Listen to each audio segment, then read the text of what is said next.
نحمده ونصلي ونسلم على رسوله الكريم.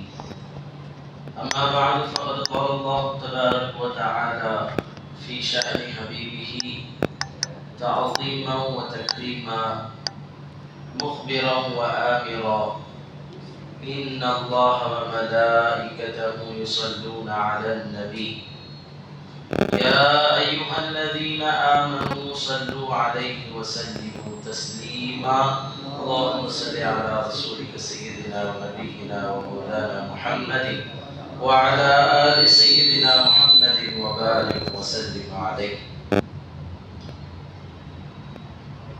قال الله تبارك وتعالى في فرقانه الحميد: سخر لكم ما في السماوات والأرض صدق الله مولانا العظيم.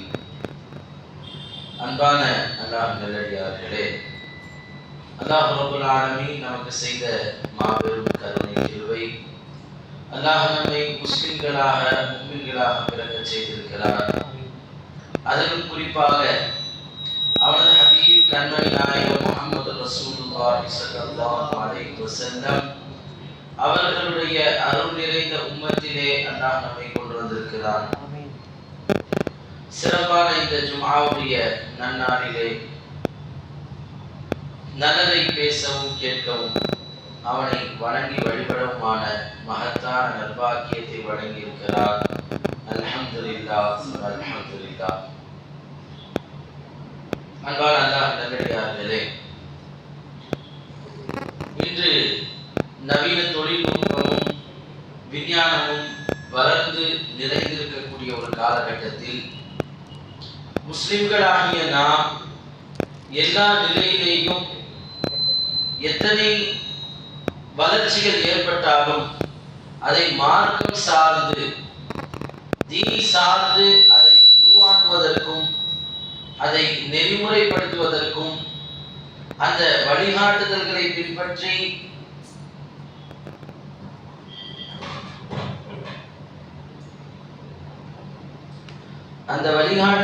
பின்பற்றி நம்முடைய வாழ்க்கையை தீன் நோக்கி வழிநடத்தி செல்வதற்கும் கடமைப்பட்டிருக்கிறோம். எத்தனை மாற்றங்கள் உலகத்தில் வந்தாலும் மாறாத ஒன்றே ஒன்று இஸ்லாமிய ஷரியத் தான்.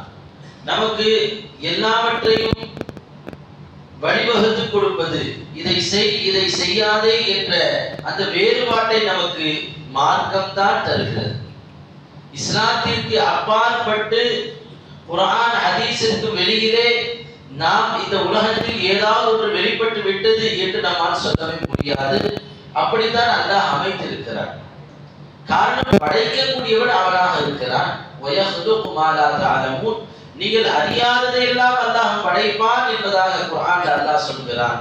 அந்த அடிப்படையில் படைக்கக்கூடிய ரப்பு எல்லாவற்றிற்கும் வழிகாட்டுதலை தன்னுடைய நிலையான திருமறையில் வைத்திருக்கிறார். பெருமானாருடைய புனித நாவிலிருந்து வெளிப்பட்ட ஹதீஸ்களில் வைத்திருக்கிறார். அந்த அடிப்படையில் நாம் சமூக வலைத்தளங்கள் பெருகிவிட்ட காலகட்டத்தில் நாம் அதை பயன்படுத்துவது, அதனால் ஏற்படக்கூடிய விளைவுகள் என்ன என்பதை நாம் இன்று சிந்தித்து பார்க்க வேண்டும். எல்லார் கையிலேயும் மொபைல் போன்கள் இருக்கின்றன.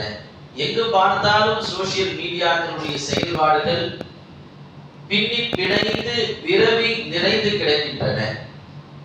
இருக்கக்கூடிய அப்ளிகேஷன்கள் மூலமாகத்தான், மொபைல் போனுடைய செயலிகள் மூலமாகத்தான் இன்று நம்முடைய வாழ்க்கை ஓடிக்கொண்டிருக்கிறது. எந்த அளவிற்கு இன்று அது நிறைந்து விட்டது என்று பார்க்கும் பொழுது மனிதனை விட்டு அந்த ஆப்புகளை பிரிக்கவே முடியாது. சமூக வலைத்தளங்களை, சோசியல் மீடியாக்களை விட்டு மனிதனை பிரிக்க முடியாது. அப்படி ஒரு மனிதனிடம் கொஞ்ச நேரம் மொபைல் போன் இல்லை என்று சொன்னால் அவனுடைய வாழ்க்கை முடங்கி விடக்கூடிய அளவுக்கு இன்று பயன்பாடுகள் அதிகரித்து விட்டன. ஒரு மனிதன் ஒரு பொருளை வாங்க வேண்டும் என்று சொன்னால் அதுலதான் டிரான்சாக்சன் நடக்குது. ஒரு மனிதன் ஒரு பொருளை லேசாக பெற வேண்டும் என்று சொன்னால் அவன் ஆன்லைனை நாட வேண்டியது இருக்கிறது. பெருமானார் ஸல்லல்லாஹு அலைஹி வஸல்லம் சொன்னார்கள், யதகாலமுல் அஸ்வாக், இருக்கக்கூடிய மார்க்கெட்கள் எல்லாம் மிக நெருக்கமாக வந்துவிடும். மார்க்கெட்கள் நெருக்கமாகி விடுகிறது என்று சொன்னால் என்ன? ஒவ்வொரு இடத்துல ஒவ்வொரு கடை இருக்கும். மனிதனுக்கு தேவையானதை அங்க போய் தானே தேடி வாங்கிக் கொள்ள வேண்டும். அது எப்படி கடைகளும் மார்க்கெட்களும் சந்தைகளும் எப்படி நெருங்கும்? விஞ்ஞானம் வளராத காலத்தில், அறிவியல் வளர்ச்சி இல்லாமல் அறிவை கொண்டு புரிந்து கொள்ள முடியாத காலத்தில் பெருமானார் சொன்ன வார்த்தை எத்தகாரத்துல் அஸ்வாக், அத்தனை மார்க்கெட்களும் நெருங்கி வந்துவிடும் என்றார்கள். இன்னைக்கு எல்லாமே ஆன்லைன். உலகத்தில் எந்த பாகத்தில் இருக்கக்கூடிய எந்த பொருளையும் ஒரு மனிதன் உட்கார்ந்த இடத்தில் தட்டி அதை பெற்றுக்கொள்ள முடிகிறது. இப்படிப்பட்ட விஞ்ஞான வளர்ச்சி அடைந்த காலகட்டத்திலே நமக்கு இதில் அல்லாஹ் பல பயன்களை வைத்திருக்கிறார். இந்த உலகத்தில் நாம் எதையெல்லாம் பார்த்து கொண்டிருக்கிறோமோ, எதையெல்லாம் நாம் உணர்ந்து கொண்டிருக்கிறோமோ, அதிலே நன்மைகளும் இருக்கின்றன, தீமைகளும் இருக்கின்றன. ஆனால் அத்தனையும் மீடியாக்களின் மூலமாக இன்று வெளிவந்து கொண்டிருக்கின்றன.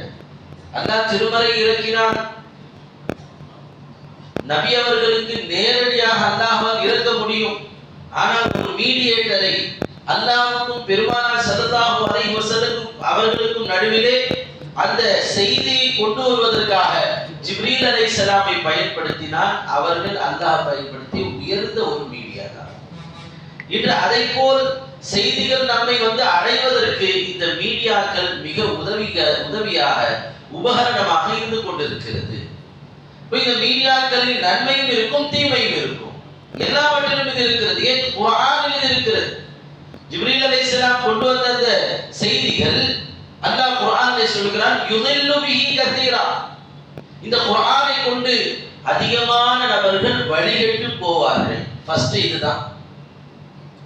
குர்ஆனை கொண்டு அதிகமான நபர்கள் வழிகெட்டு போவார்கள், தவறான வழியில் செல்வார்கள், பாவமான காரியங்களில் அவர்கள் ஈடுபடுவார்கள். வயஹதி பிஹி கதீரா. அந்த குர்ஆனை கொண்டு அதிகமானவர்கள் நேர்வழிக்கு பெறுவார்கள். பாருங்க, ஒரே குர்ஆன் இந்த உலகத்திற்கே வழிகாட்டி, உலக பொதுமறை என்று சொல்கிறோம். ஆனால் அந்த குர்ஆன் வழிகெடுக்கிறது என்பதை அல்லாஹ் முன்னிலைப்படுத்துகிறான். அதுக்கு பின்னால் அது நேர்வழி காட்டும் என்று சொல்கிறான். என்ன விளங்குகிறோம்? அப்ப குர்ஆன் வழிகெடுக்குமா? அப்ப ஒரு மனிதன் குர்ஆனை படித்தால் வழிகெடுத்து விடுமா? மனிதனுக்கு குர்ஆன் இப்படி பாதகம் செய்கிறதா என்று நம்ம ஆச்சரியப்படலாம். குர்ஆன் பாதகம் செய்யவில்லை. அதனால தான் அல்லாஹ் தஆலா இந்த வசனத்தை முடிக்கும் பொழுது வமா யுதில்லு பிஹி இல்லல் ஃபாசிக். இந்த குர்ஆனை கொண்டு வழிகெடுப்பவர்கள் யார் தெரியுமா? யார் பாவிகளாக இருக்கிறார்களோ அவர்கள் வழிகெட்டு போவார்கள். குர்ஆன் வழிகெடுக்கும் என்ற வசனம் அங்கே அப்படி கிடையாது. இந்த குர்ஆனின் மூலம் பலர் வழிகெட்டு போவார்கள். குர்ஆன் எல்லோருக்கும் ஒன்றுதான். அது காட்டக்கூடிய பாதை ஒன்றுதான். பார்க்கக்கூடியவனும் கேட்கக்கூடியவனும் அதை உள்வாங்கக்கூடியவனும் ரிசீவர் பாவியாக இருந்தால் அவனுக்கு இந்த குர்ஆன் வழிகெடுக்கும்.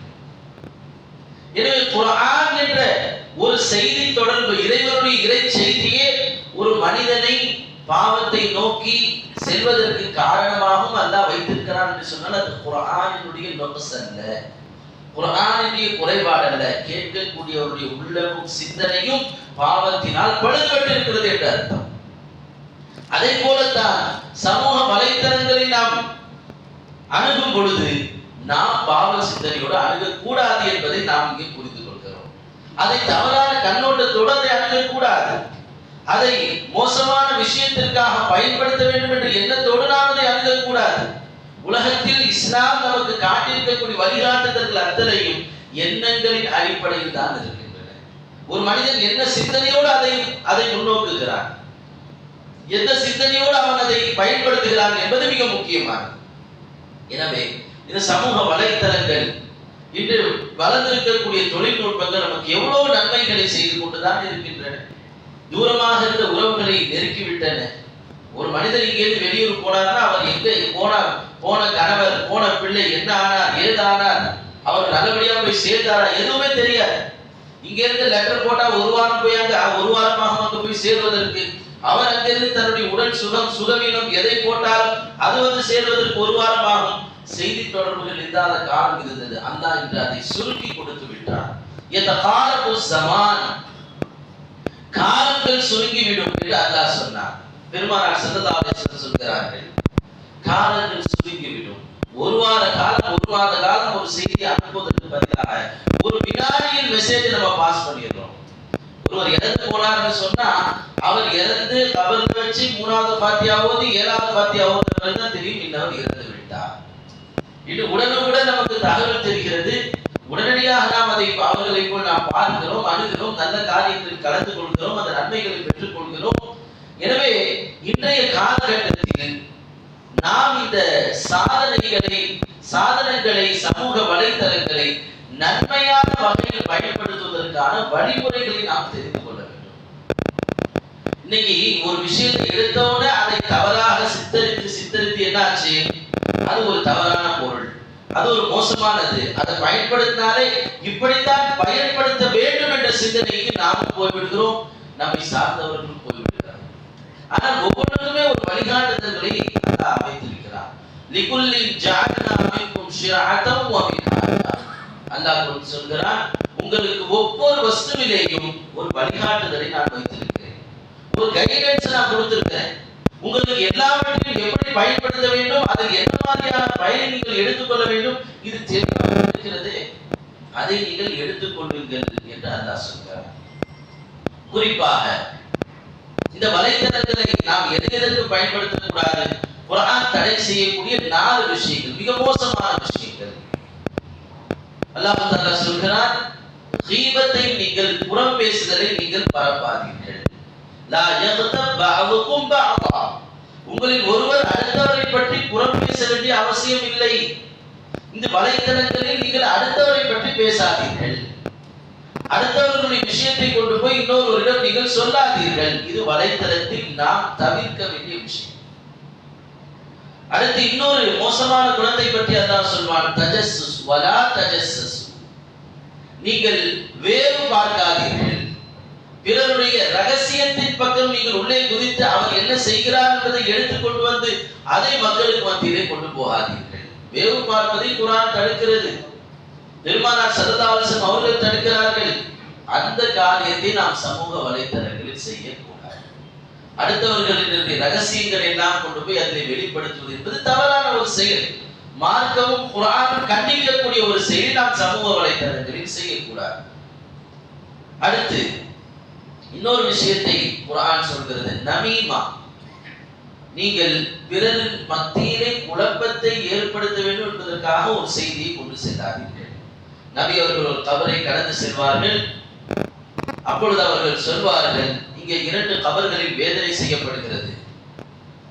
பெருமானார் ஸல்லல்லாஹு அலைஹி வஸல்லம் செடியை எடுத்து அந்த கபர்களில் வைப்பார்கள். வைத்துவிட்டு சஹாபாக்களிடம் சொல்வார்கள், இந்த 2 கபர்களில் ஒருவர் லா யஸ்தஜீபில் பவுல், அவர் சிறுநீர் கழித்துவிட்டு சரியாக சுத்தம் செய்யாதவர். சிறுநீர் கழித்துவிட்டு சுத்தம் செய்யாதது எவ்வளவு பெரிய ஒரு விஷயம். மார்க்கத்தை நாம் கற்றுக்கொள்வதற்கும் நம் பிள்ளைகளுக்கு கற்றுக் கொடுப்பதற்கும் பின்னால் கபருடைய வேதனையிலிருந்து நாம் பாதுகாப்பு பெற வேண்டிய அவசியம் இருக்குது. பெரிய பெரிய இபாதத் செய்திருப்பார், ஜகாத் கொடுத்திருப்பார், ஹஜ்ஜுக்கு போயிருப்பார், நோன்பு வைத்திருப்பார், தான தர்மங்களை நிறைவாக செய்திருப்பார். ஆனால் சின்ன விஷயம் என்று எதை நாம் நினைக்கிறோமோ அது ஒரு மனிதனை கவிழ்த்து.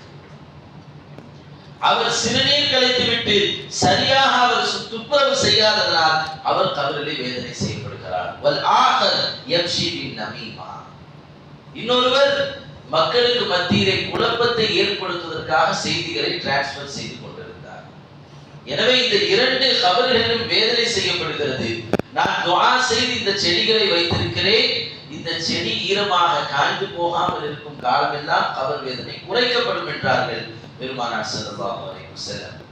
எனவே இந்த நமீமா என்று சொல்லக்கூடிய தேவையற்ற செய்திகளை மக்களுக்கு மத்தியிலே பரப்புவதற்கு நாம் ஃபேஸ்புக்களை, சமூக வலைத்தளங்களை நாம் பயன்படுத்தக்கூடாது. அதே நேரத்தில் இன்னும் இதில் எது பரப்பப்படுகிறது? குர்ஆனிலே சொல்வான், லா யஸ்கரு கௌமும் மின் கௌமின். நீங்கள் ஒரு கூட்டத்தார் இன்னொரு கூட்டத்தாரை பரிகாசம் செய்ய வேண்டாம், கேலி செய்யாதீர்கள், அவர்கள் குறைகளை எடுத்து நீங்கள் சிரித்து மகிழ்ந்து விளையாடாதீர்கள் என்று அல்லாஹ் சொல்கிறார். இந்த கேலி செய்வதை, சிஹ்ரியா என்று குர்ஆன் சொல்லக்கூடிய அந்த மோசமான பண்புகளை நாம் வலைத்தளங்களில் தவிர்த்துக் கொள்ள வேண்டும். இது அல்லாமல் எதுவெல்லாம் நம் நேரங்களை வீணடிக்கிறதோ, ஒண்ணுமே இல்லாமல் 1 மணி நேரம் ஸ்க்ரோல் பண்ணி கடைசியில் கிடைத்தது என்ன? ஒண்ணும் கிடையாது, டைம் பாஸ் ஆயிடுச்சு. இந்த உலகத்தில் நாம் வைத்திருக்கக்கூடிய ஒரு டைம் பாஸ். டைம் பாஸ் நாம் எதற்கு செய்ய வேண்டும்? அதற்கு அல்லாஹ் கொடுத்திருக்கிறான். அதற்கு பதிலாக நாம் இப்படி துவா செய்திடலாம். யாருன்னா ஒரு 10 வருஷத்தை எனக்கு குறைச்சிட்டு துவா செஞ்சிடலாமே. நான் 60 வயது வாழ்வதாக இருந்தால் டைம் பாஸ் பண்றதுக்கே ரொம்ப கஷ்டமா இருக்கு. போர் அடிச்சு போகுது, ஊர் சுத்த வேண்டியதா இருக்கு, காசு செலவழிக்க வேண்டியதாக இருக்கிறது, நேரத்தை அதற்காக போக்க வேண்டியதா இருக்கு. அதுக்கு பதிலாக ஒரு 10 வருடத்தை எனக்கு குறைத்து துவா கேட்க யாராவது தயாராக இருக்கிறோமா? தயாராக இல்லை. அல்லாஹ் கொடுத்த இந்த அற்புதமான நேரத்தை நல்வழியில் நற்காரியத்தில் நம் அறிவை, சிந்தனை, ஆற்றலை வளர்த்து அதன் மூலம் நல்ல செயல்பாடுகளை இந்த உலகத்திற்கு தந்துவிட்டு போவதற்கு தான் அல்லாஹ் வாழ்க்கை கொடுத்திருக்கிறான். அதற்காக நாம் அதை பயன்படுத்திக் கொள்ள வேண்டும். குறிப்பாக இன்றைய சமூக வலைத்தளங்கள் நமக்கு மார்க்கத்தை கொண்டு போய் சேர்ப்பதற்கான ஒரு அற்புதமான ஒரு காரணமாக இருக்கிறது. தீனை இந்த உலகத்தில் எந்தெந்த வழிகளில் எல்லாம் கொண்டு போய் சேர்க்க வேண்டுமோ அந்த வழிகளில் கொண்டு போய் சேர்ப்பது காலத்தின் கட்டாயம்.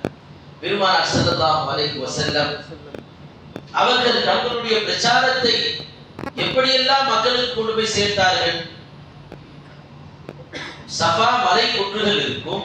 அந்த மலை குன்று என்பது அறிவிப்புகளை வெளியிடுவதற்கான ஒரு இடம், ஒரு மேடை, ஒரு ஸ்டேஜ் போல மக்கள் பயன்படுத்துவார்கள். பொருள் காணாமல் போனால் அங்கே வந்து நிற்பார்கள். தங்களுடைய எதிரிகள் வந்து தங்களை தாக்க வந்தால் மக்களை உஷார்படுத்துவதற்கு அந்த மலை குன்றை பயன்படுத்துவார்கள். அல்லாஹ் குர்ஆனுடைய வசனத்தை இறக்கினான். வஅன்திர் அஷீரத்தகல் அக்ரபீன். நபியே, இவ்வளவு நாள் நீங்கள் உங்களுடைய மனைவி, உங்களுடைய கூட இருக்கக்கூடிய பிள்ளை நீங்கள் இபாதத் செய்தீர்கள், ஈமான் கொண்டீர்கள். இப்பொழுது உங்கள் உறவினர்களுக்கு நீங்கள் எச்சரிக்கை செய்யுங்கள். உங்கள் குடும்பத்தார்கள், உங்கள் கோத்திரத்தை சார்ந்தவர்களுக்கு இந்த இஸ்லாத்தை கொண்டு போய் சேருங்கள் என்று சொல்லும் பொழுது பெருமானார் ஸல்லல்லாஹு அலைஹி வஸல்லம் சஃபாவுடைய மலை குன்று மேல் ஏறி நின்றார்கள். நின்று ஒவ்வொரு கூட்டத்தாராக அழைத்தார்கள். யா பனி அப்துல் முத்தலிப், யா பனு ஹாஷிம், என்னுடைய அப்துல் முத்தலிபுடைய பிள்ளைகளான உறவுகளே, ஹாஷிமுடைய பிள்ளைகளான உறவுகளே, இங்கே வாருங்கள் என்று சொல்லி நபி அவர்கள் சொன்னார்கள், இந்த மலைக்கு பின்னால் எதிரிகள் வந்து கொண்டிருக்கிறார்கள், உங்களை தாக்குவதற்கு வருகிறார்கள் என்று நான் சொன்னால் நீங்கள் நம்புவீர்களா இல்லையா? முஹம்மதே, நீங்கள் அல் அமீன் ஸல்லல்லாஹு அலைஹி வஸல்லம், நீங்கள் நம்பிக்கையாளர். உங்கள் வார்த்தை நாங்கள் எப்படி நம்பாமல் இருப்போம்? உண்மையிலே நீங்கள் இந்த மலை குன்றுக்கு பின்னால் எதிரிகள் வருகிறார்கள் என்று சொன்னால் நிச்சயமாக நாங்கள் நம்புவோம். எப்படி நாங்கள் அதை மறுப்போம்? நீங்கள் பொய்யை உரைக்காதவராயிற்றே என்று சொல்லும் பொழுது பெருமானார் ஸல்லல்லாஹு அலைஹி வஸல்லம் சொன்னார்கள், அப்படி நீங்கள் என்னுடைய வார்த்தைகளை நம்புவதாக இருந்தால் நான் கொண்டு வந்திருக்கிறேன், நீங்கள் வணங்கக்கூடிய விக்கிரகங்கள், சிலைகள் எல்லாம் உண்மையான தெய்வங்கள் அல்ல, நீங்கள் ஓரிறைவனாகிய அல்லாஹ்வை தான் வணங்க வேண்டும் என்ற பிரச்சாரத்தை அங்கே முன்னெடுக்கிறார்கள். அவர்கள் பயன்படுத்திய இடம் சஃபாவுடைய மலை. எனவே நாம் நம்முடைய என்னென்னவெல்லாம் நம்மிடத்தில் சாதனைகள் இருக்கிறதோ அதை கொண்டு தீனை வளர்க்க பாடுபட வேண்டும், தீனை அழிக்க பாடுபடக்கூடாது. நம்முடைய சிந்தனையில் ஒன்று இருக்கு, இதெல்லாம் தவறானது, நாம் சமூக வலைத்தளங்கள் எதையுமே பகிரக்கூடாது, வீடியோக்களை எடுக்கக்கூடாது, அது மோசமான ஒரு விளைவை ஏற்படுத்திவிடும். எந்த விளைவையும் ஏற்படுத்த போவதில்லை. பெருமானார் ஸல்லல்லாஹு அலைஹி வஸல்லம் அவர்கள் எங்கெல்லாம் பிரச்சாரம் செய்தார்கள்? நபி அவர்களே சொல்கிறார்கள், வ அபுகதுல் பிலாதி இலல்லாஹி அஸ்வாஹுஹா. அல்லாஹ்வுடைய இந்த பூமியிலே அல்லாஹ்வுக்கு பிடிக்காத ஒரு இடம் என்ன தெரியுமா? உண்மையிலே அல்லாஹ் கோபப்படக்கூடிய இடம் என்ன தெரியுமா? சந்தைகள், கடை வீதிகள், மார்க்கெட்கள் என்று சொன்னார்கள். ஆனால் நபி எங்கே போய் இஸ்லாத்தை பிரச்சாரம் செய்தார்கள்? மக்கள் எல்லாம் ஒன்று கூடக்கூடிய சந்தை நாட்களில் போய் அங்கே மக்களுக்கு இஸ்லாத்தை சொல்வார்கள். எங்கே அல்லாஹ்வுடைய கோபம் இறங்குகிறதோ அங்கே போய் நபி அவர்கள் மார்க்கத்தை சொன்னார்கள் என்று சொன்னார். அப்ப அல்லாஹ் கோபப்படுற இடத்துக்கு எப்படி போலாம் நம்ம கேட்க முடியுமா? அல்லாஹ்வுடைய கோபம் இறங்கக்கூடிய இடத்துக்கு எப்படி நபி அவர்கள் போய் மார்க்கத்தை சொல்ல முடியுமா? மக்கள் எங்கே வந்து மார்க்கத்தை தெரிந்து கொள்ளக்கூடிய, ஒரு செய்தியை பெற்றுக் கொள்ளக்கூடிய ஒரு சலாகியத்தில், ஒரு அமைப்பில் இருக்கிறார்கள், அங்கே நாம் இந்த மார்க்கத்தை கொண்டு போய் சேர்க்க வேண்டும்.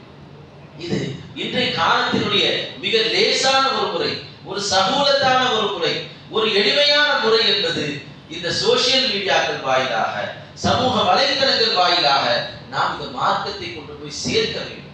இன்னைக்கு பிள்ளைகள் எவ்வளவு கண்ட விஷயங்களை பார்த்து கொண்டிருக்கிறார்கள்.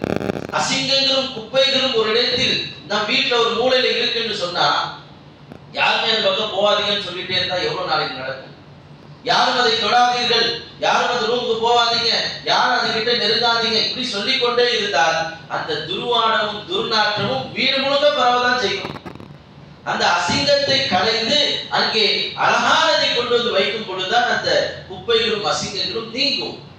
எனவே நாம் ஒரு இடத்தில் அசிங்கம் இருக்கிறது, அங்கே மோசமானவைகள் பகிரப்படுகின்றன, அங்கே தவறான விஷயங்கள் எல்லாம் கொண்டு வரப்படுகின்றன, அதனால் நாம் அது பக்கமே போகக்கூடாதுன்னா என்ன அர்த்தம்? நாம் மார்க்கத்தை கொண்டு போய் நல்லதை, அழகானதை, அற்புதமானதை நாம் கொண்டு போய் சேர்ப்பதற்கு இந்த பிளாட்ஃபார்ம்களை நாம் பயன்படுத்திக் கொள்ள வேண்டும். இன்னைக்கு எவ்வளவு விஷயத்தை நாம் பார்த்து கொண்டிருக்கிறோம். நாம் எந்த கஅபாவை கிப்லாவாக நோக்கி வைத்துக் கொண்டு தொழுது கொண்டிருக்கிறோமோ அங்க எத்தனை கேமராக்கள் இருக்கின்றன? ஒரு கேமராவா இருக்குது, சுதைசியுடைய முகத்துக்கிட்ட ஒரு கேமரா இருக்கு, கஅபாவை காட்டுவதற்கு ஒரு கேமரா, மக்களை காட்டுவதற்கு ஒரு கேமரா, மேலே இருந்து ட்ரோன் மூலமாக அந்த முழு அற்புதமான அந்த இடங்களை நாம் பார்ப்பதற்கு ஒரு கேமரா. கிட்டத்தட்ட எண்ணி பார்த்தால் 15, 20, 30 கேமராக்களை நாம் கிப்லாவாக நோக்கி நின்று தொழக்கூடிய கஅபாவில் வைக்கப்பட்டிருக்கிறது. காரணம், அந்த அழகான குரலை மக்கள் கேட்க வேண்டும். அந்த கஅபாவை பார்க்கும் பொழுதெல்லாம் அந்த புனித இடத்திற்கு நாமும் செல்ல மாட்டோமா என்ற ஆர்வம் ஏற்பட வேண்டும். அந்த அற்புதமான காட்சிகள் நம்மை இந்த இறைவனின் பக்கம் திசை திருப்ப வேண்டும். இது நோக்கமாக இருக்கிறது. எனவே நாம் எல்லா இடங்களிலேயும் எங்கெல்லாம் மக்களுக்கு நாம் நன்மையான காரியத்தை கொண்டு போய் சேர்க்க முடியுமோ, தீன் சார்ந்த விஷயத்தை கொண்டு போய் நாம் அவர்களுடைய உள்ளத்தில் நிரப்ப முடியுமோ, அந்த வலைத்தளங்களை, அந்த விஷயங்களை எல்லாம் நாம் பயன்படுத்திக் கொள்ள வேண்டும். இன்னைக்கு எத்தனையோ உலமாக்கள், இன்னைக்கு எத்தனையோ ஆலிம்கள், அவர்களுடைய பயான்கள் எல்லாம் வீடியோக்கள் வந்து கொண்டிருக்கின்றன. வீடுகளில் இருக்கக்கூடிய பெண்மணிகளுக்கு பயான் கேட்பதற்கு வாய்ப்பே இல்லை. இங்கே குடும்ப தலைவர் நல்ல பயான் தான் கேட்டு வீட்டில் போய் உட்கார்ந்துருவார். ஆனா அங்கே ராஜ்யம் யாரிடம் கையில் இருக்கிறதோ அவர்களுக்கு மார்க்கம் தெரியலைன்னா என்ன பிரயோஜனம் இவருக்கு தெரிஞ்சு? யாருடைய கையிலே அரசாட்சி, குடும்பத்தினுடைய ஆட்சி இருக்கிறதோ அவங்களுக்கு தீனு தெரியல, ஒன்றும் தெரியல, அவங்க நினைச்சதை செய்து கொண்டிருக்கிறார்கள் என்று சொன்னால் எப்படி நடக்கும்?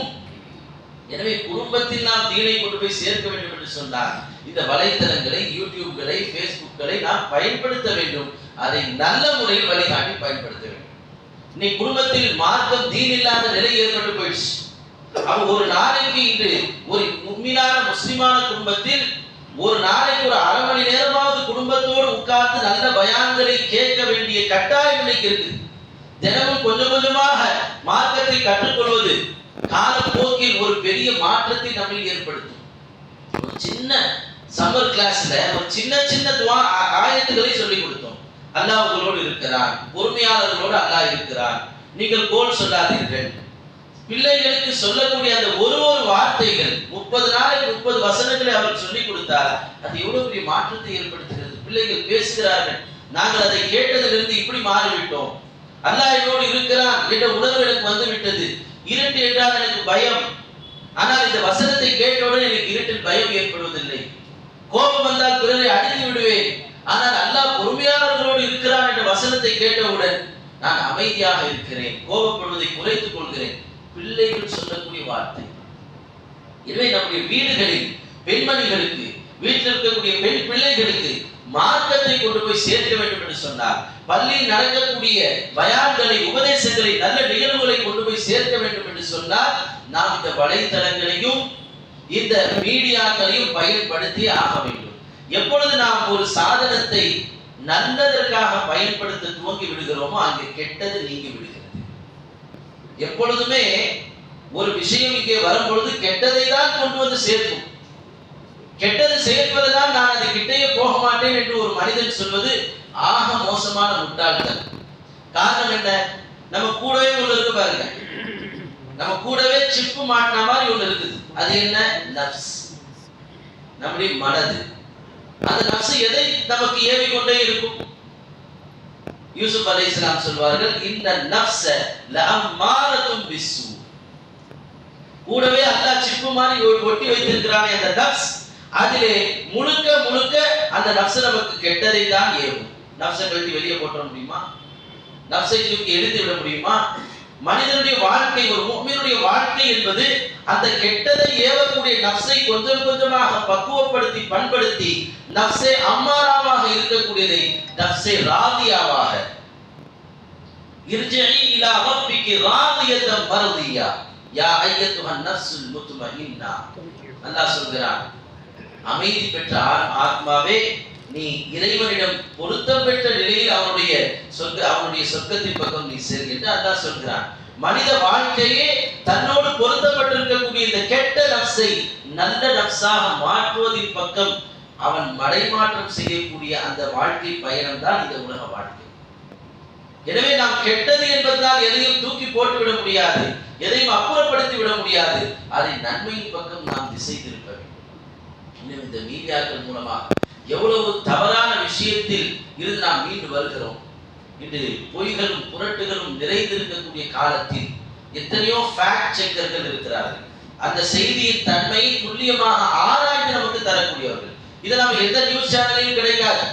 இந்த அத்தனை நியூஸ் சேனல்களும் ஆதிக்கவாதிகளுக்கு எதிராக, அநியாயக்காரர்கள் கொடூரமாக ஆட்சி செய்யக்கூடியவர்களுக்கு ஆதரவாக போய்விட்டது. எப்படி நாம நன்மை நல்லதை தெரிந்து கொள்ள முடியும்? ஒருவர் ஒரு போஸ்ட்ல போட்டிருந்தார், இந்த சமூக வலைத்தளம் மட்டும் இல்லை என்று சொல்லியிருந்தால் நாம் எல்லாம் குஜராத் மாடலை ஆக 100க்கு 100 உண்மை என்றே நம்பி இருந்திருப்போம். ஏன்னா இருக்கக்கூடிய செய்தி ஊடகங்கள் அப்படித்தான் அதை பரப்பிக் கொண்டிருந்தன. எப்படி நாம் அதை எடுத்துக்கொள்ள முடியும்? நல்ல விஷயங்களை, உண்மைகளை தெரிந்து கொள்வதற்கு ஏராளமான வழிகள் அந்த வலைத்தளங்களில் இருக்கின்றன. குறிப்பாக நாம் எல்லாம் துவா செய்ய கடமைப்பட்டிருக்கிறோம். பாலஸ்தீன முஸ்லிம்கள் இன்று இந்த சமூக வலைத்தளங்கள் இல்லை என்று சொன்னால் அந்த விஷயங்கள் முழுமையாக மூடி மறைக்கப்பட்டிருக்கும். அங்க என்ன நடக்குதுன்னே நமக்கு தெரியாது.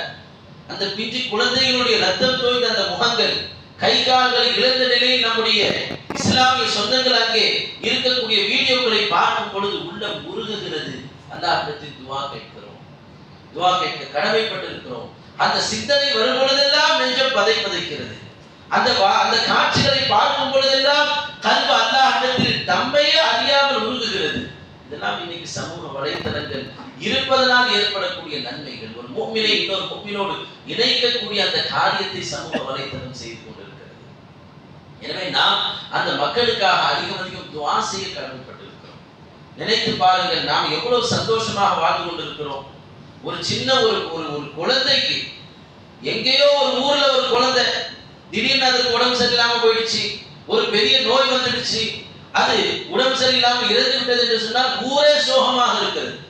ஆனால் இங்கே ஒரு நாடே நிர்மூலமாக்கப்பட்டு கொண்டு எங்கு பார்த்தாலும் வெறும் ரத்தங்களும் காயங்களும் இடிந்த இடிபாடுகளும் துண்டிக்கப்பட்ட கைகளும் கால்களும் இருப்பதை பார்த்தால் எப்படி இருக்கும்?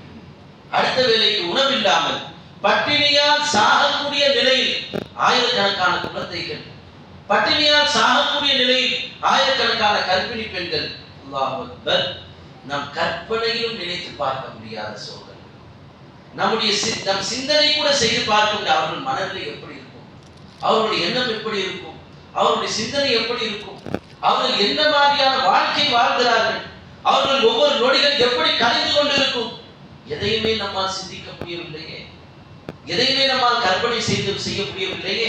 அந்த காட்சிகளை வீடியோவில் சமூக வலைத்தளங்களில் பார்க்கும் பொழுது உள்ளங்கள் உண்மையிலே பதைக்கிறது. எனவே நாம் அந்த மக்களுக்காக அதிகமாக துஆ செய்ய கடமைப்பட்டிருக்கிறோம். அந்த மக்களுக்காக ஒவ்வொரு நாளும் ஒவ்வொரு தொழுகையிலும் நாம் துஆ செய்ய வேண்டும்.